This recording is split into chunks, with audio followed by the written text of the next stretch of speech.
যেন ভক্তের সঙ্গ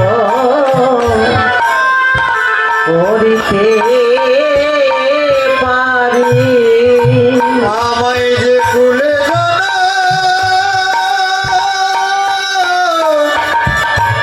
যে কুলে জন্ম দাও না কেন,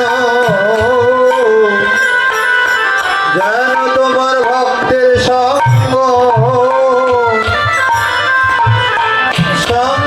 করিতে পারি। আমায় সুখে কিংবা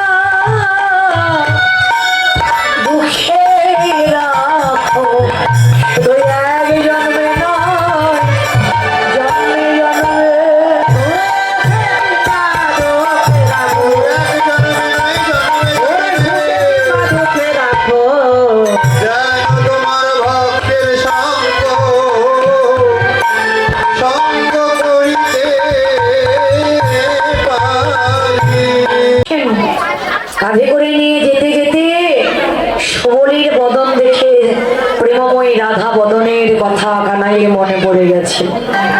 এদিকে শ্রীরাম বলরাম দাদাকে কাঁধে করে নিয়েছেন। বলরাম দাদা তো অনেক মোটা, অনেক ভারী, অনেক ওজন।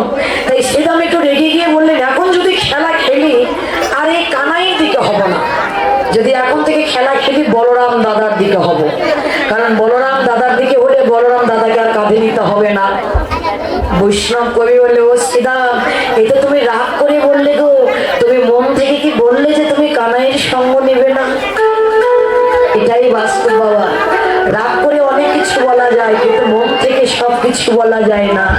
শ্রীরাম শুধু রাগ করে বললেন, কিন্তু মন থেকে ও তো কোনোদিনই কানাইয়ের সঙ্গ ছাড়তে চায় না। কারণ যার সঙ্গ পেলে